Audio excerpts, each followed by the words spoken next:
Hello everyone and welcome back to the UConn Huskies Dynasty. Today, number 3 UConn is back at home facing off against the Kansas State Wildcats. Kansas State is 4-2 on the year, 1-2 in the conference. Their losses coming to Oklahoma State and Utah. And their most impressive victory so far this season was dethroning the previously undefeated Houston Cougars. This is a team that, with those losses already, probably isn't in the running for the Big 12 title game, though I guess anything can happen. They've definitely got a decent roster, led by sophomore quarterback Kevin Francisco. They've got solid running backs and pretty good wide receivers. And then the offensive line is pretty incredible as well, led by Kaylavon Falla, probably the best player on this whole team. This Kansas State team is very well balanced, with really no true superstars on the roster. And the main matchup I want you guys to look out for is the right side of the offensive line for Kansas State. This is Brendan D'Imperio,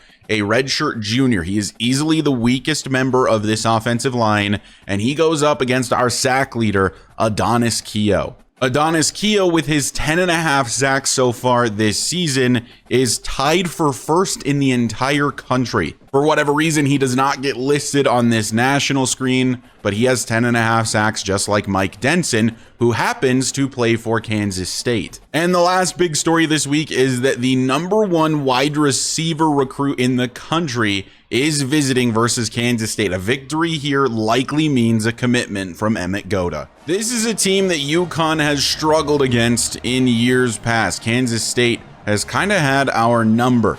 Let's see if UConn can turn the tides on that today and stay undefeated against a conference rival. So Kansas State starts with the football today, and keep an eye on the cornerback matchups. A lot better receiver room here against Kansas State than we faced a week ago. Immediately a big reception for the tight end. That's Cam Zero. And a big pickup to start the day for K-State. Kevin Francisco out of the shotgun and in tempo. Ball's an audible.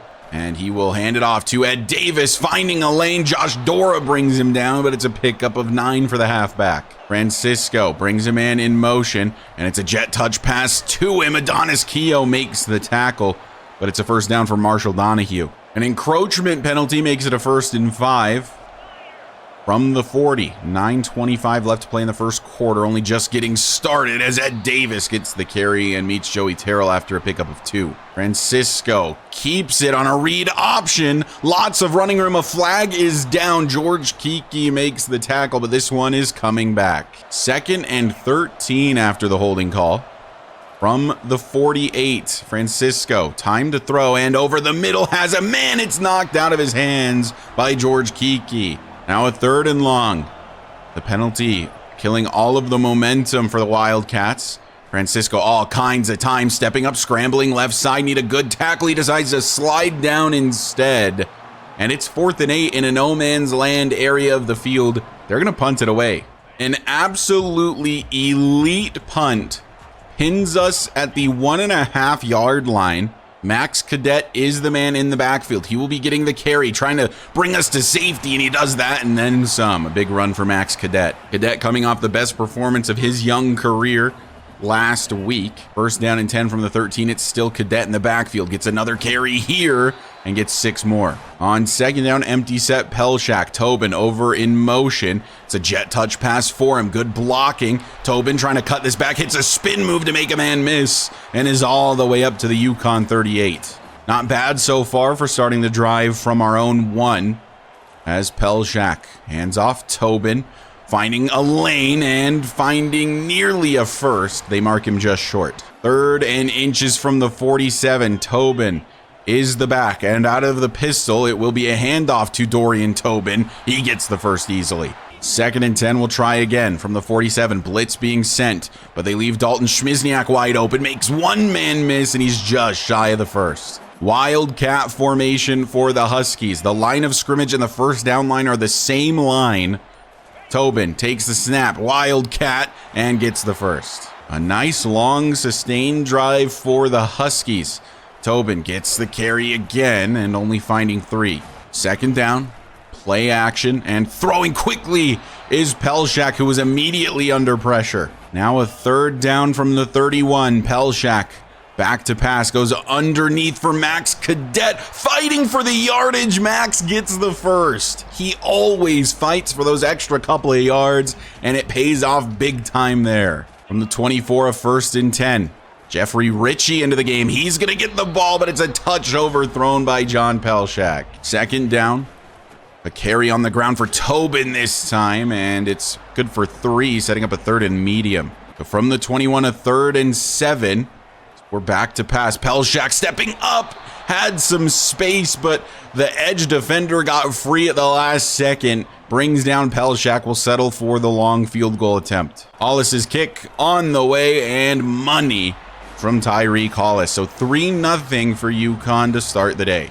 Considering UConn had to start that drive from their own 1, I'll take 3 points. 1st and 10, handoff at Davis, and he goes down at the 28. This could be the final play of the 1st quarter. We'll see what K-State decides to do. Francisco hands off Davis again. Josh Dora will make the tackle. So a 3rd and 7 to start the 2nd. Francisco back to pass. Blitz on its way from UConn, and Johnny McNulty is the man who gets home. A sack for Johnny. A couple quiet weeks back to back for him. Not today, he says. A big loss there for K-State. They'll have to punt it away after the sack.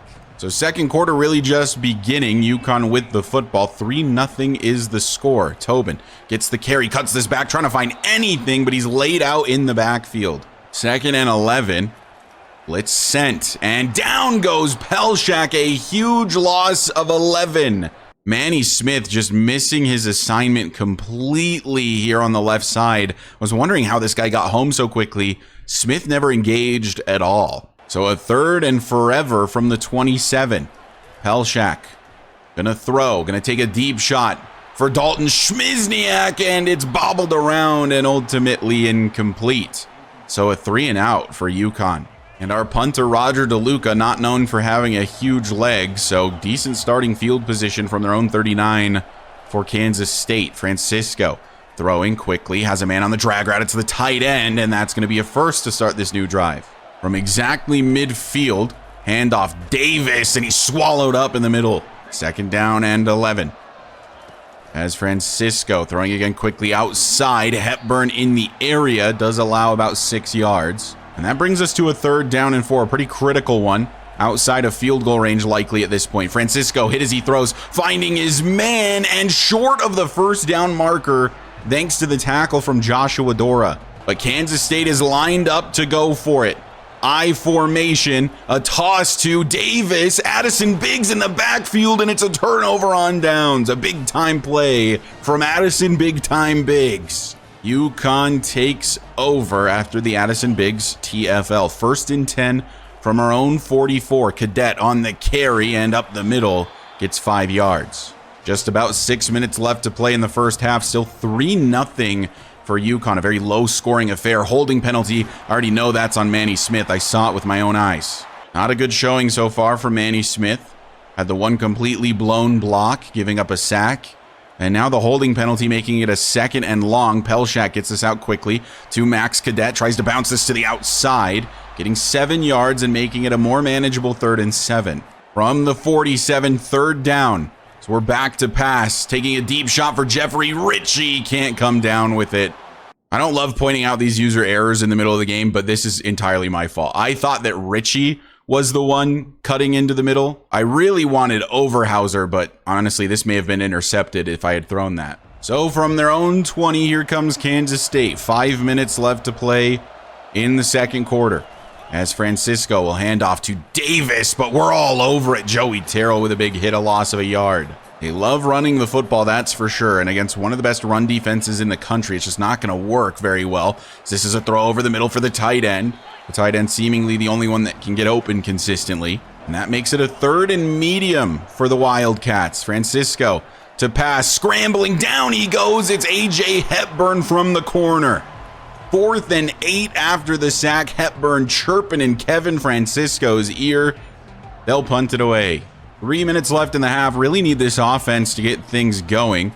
On 1st and 10, we'll get this out for Terry Overhauser. Open field for Terry Overhauser, and he gets up to the enemy 41. This is two really good defenses going at it. It's not entirely shocking that it's a low-scoring affair. Obviously, you'd prefer some additional points. More interesting watch. 2nd and 6 from the 36 as we're back to pass. And stepping up is Pelshak. Down he goes, taking his 3rd sack of the day. 3rd and 12 from the 43. Trying to get this to Dalton Schmizniak in a gap in the middle, and he does. A good throw from John Pelshak, a good catch from Dalton Schmizniak. Now 1:40 left. Pelshak to throw. Takes this one down to Tevin Madu on the drag, and it's good for 7.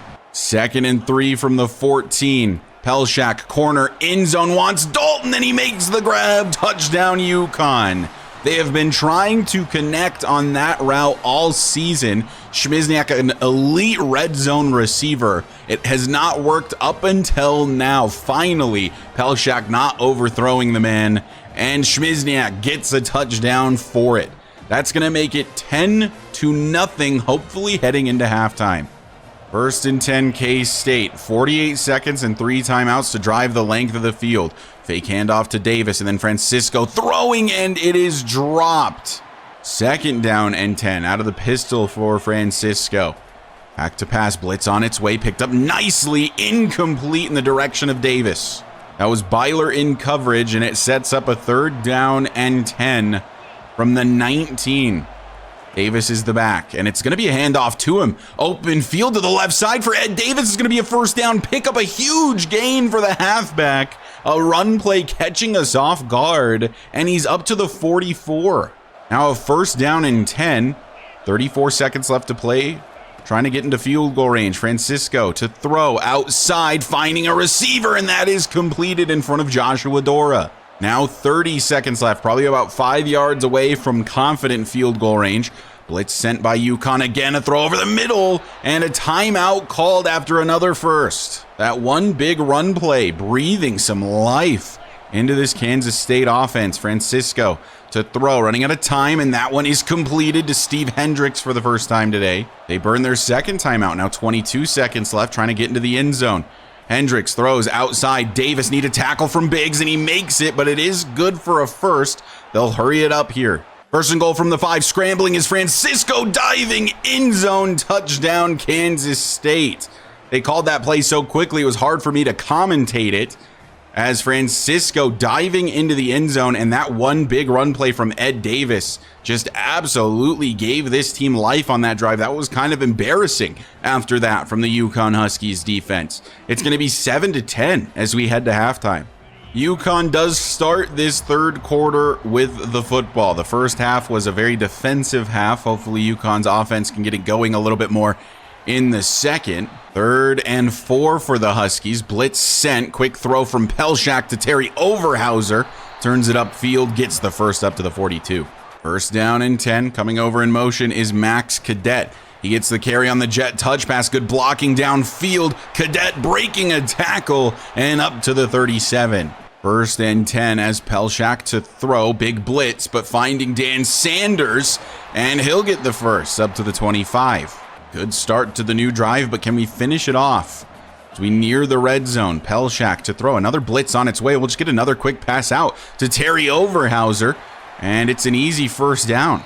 From the 12, Cadet is the back, and he will be the man getting the carry. Open field for Max Cadet down at the 5. Tobin in as the quarterback. Don Lambo to the left. I think you know where this is going. Jet sweep. Don Lambo nowhere to go, and a flag is also down. Insult to injury.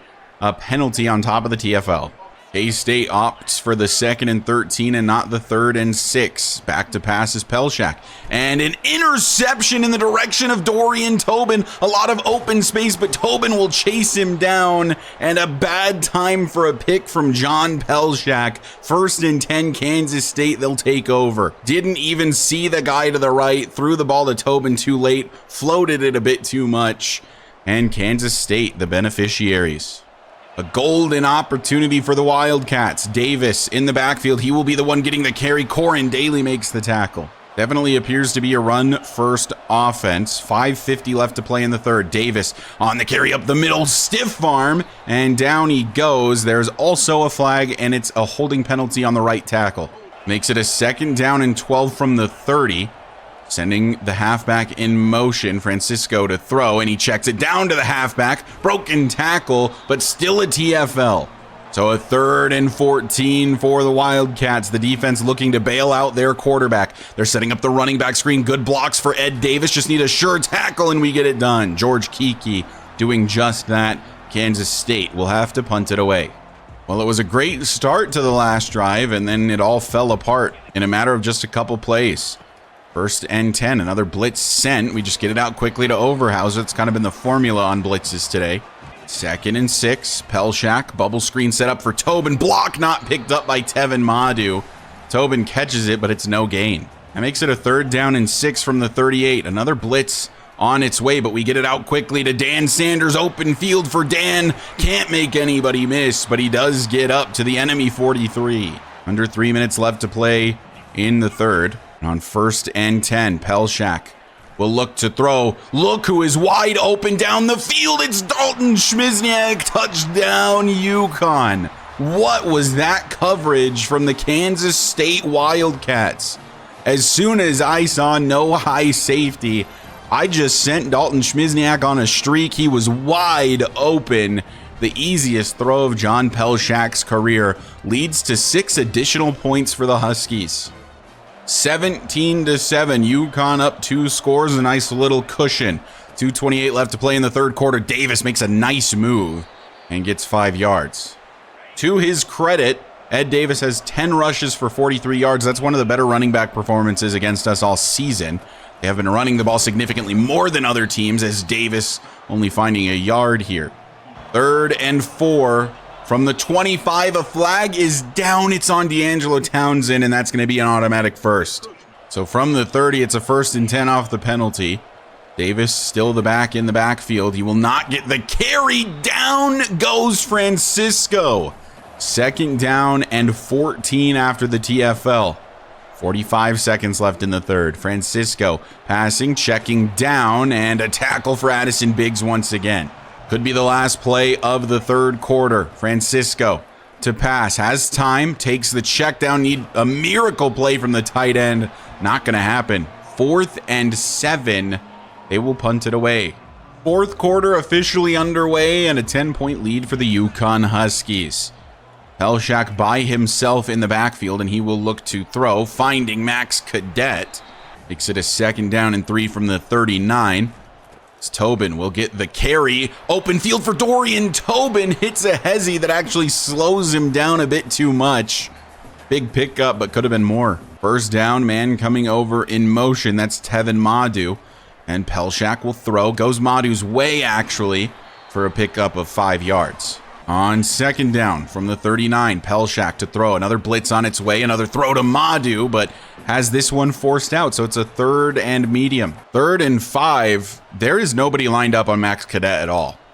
We'll look to throw, and we'll just try to get this to Cadet immediately, and he makes the grab. Bizarre. From the 30, a fresh set of downs after the weird play, and Cadet will get the carry again. Burst of speed for Max Cadet, and a 1st down pickup.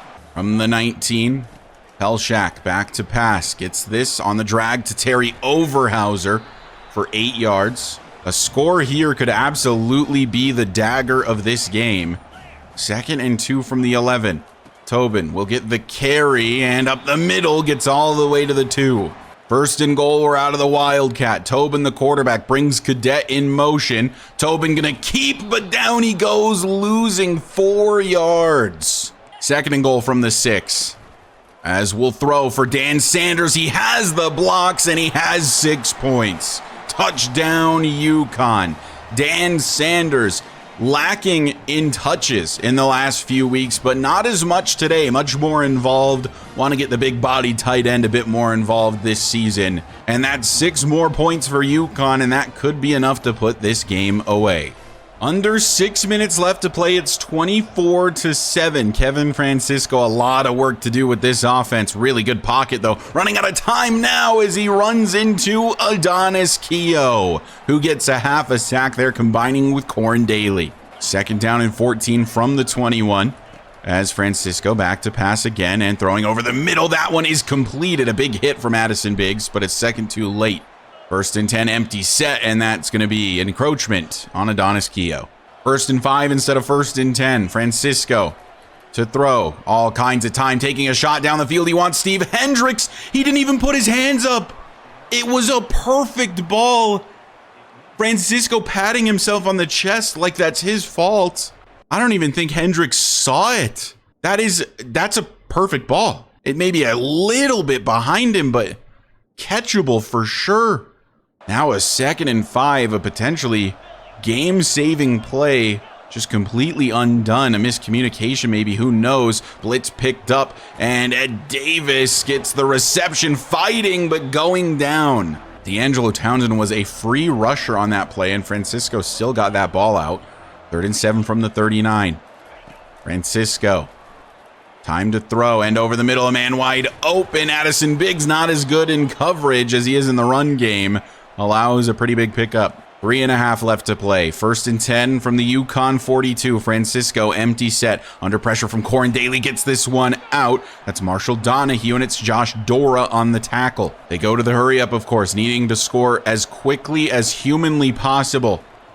Francisco throwing right side. That is complete to Amari Hawkins. These kind of medium, 7 to 15 yard passes are not really going to do it for Kansas State. They needed one of those deep balls like they tried to go with for Hendricks. And here's another one. It's going to be good for about 14 more yards. Obviously, it's working at getting them down the field, but it's chewing way too much clock. 2.5 left to play. Francisco throwing over the middle. Another short one. This one is Hawkins, has the reception. 2nd and 2 from the 8.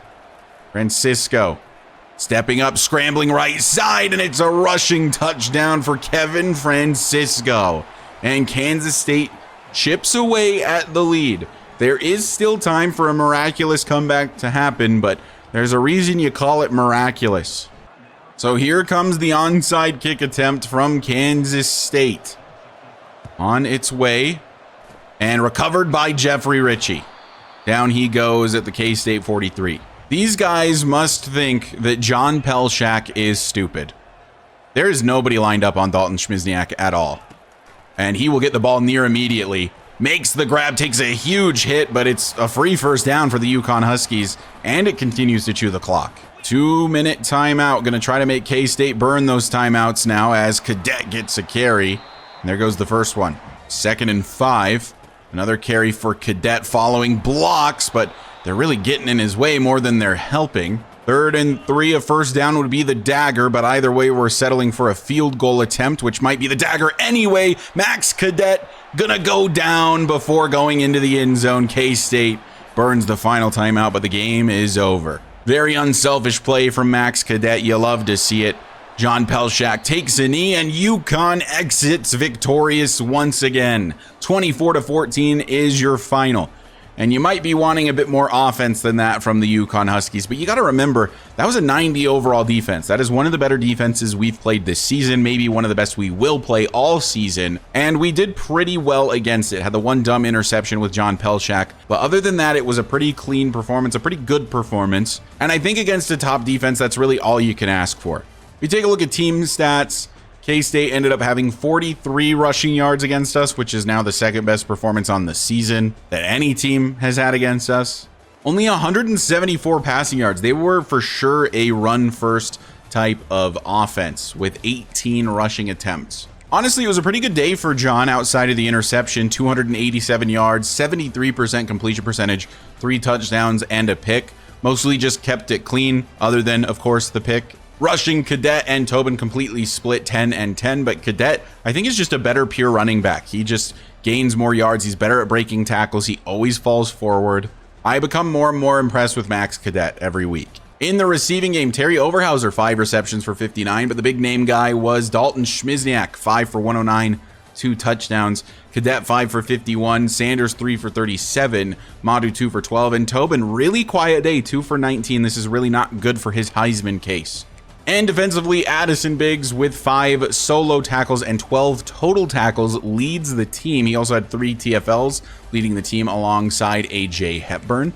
Hepburn had a sack, McNulty with a sack, and Daly and Keogh combined for 1. No interceptions today from UConn, which is something we normally get. So UConn now 7-0 on the season, but I think the biggest story of that game is Emmett Goda visiting. With the victory there, we'll get a boost to his influence, which means hopefully he will commit going into next week. The other guy that was visiting that I didn't mention was Gage Walls, and we might be able to snipe him away from Syracuse, which would be so satisfying after all of the recruits they have stolen from us, including a cornerback all the way back in season number 1. Other things to mention in recruiting would be Larry Hay, very close to committing, and Jim Clemens. You, of course, see the big boost that Nebraska got after the visit in week 6. Just hoping we can stay in the lead on Nebraska until Clemens visits us in week 9, at which point we could hopefully seal it. We're very close to getting the commitment from Oscar Andres, another wide receiver, and we're still the only team going after Keenan Beagle. And there has been one addition to our board right now. That's Jason Mettenberger, a tight end from Massachusetts. He's a vertical threat 6'6" tight end with 85 speed, which would be the fastest tight end on the entire team. We do, of course, have the 5-star that we got last season. That's Larry Vitale, but he is a blocking tight end. So this is a guy that could maybe work alongside him as a vertical threat as a true pass catcher. So now let's go ahead and advance the week and take a look around the league and see if we get a commit from Emmett Goda. And we do. That confirms Emmett Goda coming to UConn, the #1 receiver in the country. We hopefully just got John Pelshak even more help. And Oscar Andres, another wide receiver, has committed. So 2 receivers hopefully to aid in John Pelshak's development and his future here as the UConn Huskies quarterback. Gage Walls, we do steal him from Syracuse. That one feels really good. Larry Hay did not commit, but he is very close to doing so. But of course, Emmett Goda has. If you need a reminder as to what Emmett Goda is about, he's a 6'3" physical wide receiver with 93 speed. Does this remind you of someone? Because to me, it reminds me of Shamar Porter. A big-bodied physical guy that can run very fast. I am super excited about landing Emmett Goda. And then as for Oscar, he's actually even a little bit taller at 6'4", though he's not as fast, but should still be a crucial weapon. UConn still ranked 3rd, as we seem to be destined for, no longer receiving first place votes even. Alabama still first with another win over Iowa State. Nebraska squeaking by Michigan. North Carolina and Oregon round out the top 5, and then it's Georgia, Kentucky, Ohio State, Cal, and Florida for the top 10. Western Kentucky, new to the American this season, 5-1 and up to 13th. TCU still undefeated. They're up to 14th. Georgia Tech and Texas Tech each with a loss, dropping to 15th and 16th respectively. Texas Tech losing to Utah, and this Utah team making some ground up. They're 6-1 now on the season. That's a big win against Texas Tech. They might be a team to watch out for. They play Kansas next. Other new teams to the top 25, Akron, Tulane, Tulsa, and of course Utah. Teams that dropped out, Penn State, USC, Rutgers, and Notre Dame. If we take a look at the standings around college football, in the ACC, there's no longer any undefeated teams. It's Cal and Virginia at the top at 6-1. In the American, it's Tulsa and Western Kentucky, 6-1 and 5-1. In the Big 12, it's us and TCU. The only remaining undefeated teams, Utah and the team we play this week, Houston, the only other 1-loss teams. In the Big 10, Nebraska is 6-0 and Oregon is 7-0. In the Conference USA, Middle Tennessee State and Jacksonville State are the top teams there. Out of the MAC, Northern Illinois, the only undefeated team remaining. And in the Mountain West, there's only 2 lost teams here, New Mexico State 6-2. In the Pac-12, SMU, now the top team, 5-2 on a 4-game winning streak after starting the year 1-2. And in the SEC, Kentucky and Alabama are both undefeated. And last but not least, the Sun Belt led by the Ragin' Cajuns, who seem to do this year after year. So UConn is 7-0, and the remaining schedule is not super difficult. Houston being the toughest one. Outside of that, these are really games that we should be winning. But anyway, that is going to do it for this episode. Thank you guys so much for watching and for the continued support. As always, a huge shout out to the channel members. You guys are the ones who make this YouTube channel possible. I can't do it without you, and I appreciate you so much. If you want to become a channel member, you can do so by hitting the join button down below for as little as $1 per month. And if you find yourself coming back on the regular and you aren't already subscribed, go ahead and hit that sub button for me. It does help me out a lot, and I will see you guys in the next episode where UConn faces one of the tougher challenges this season against Houston.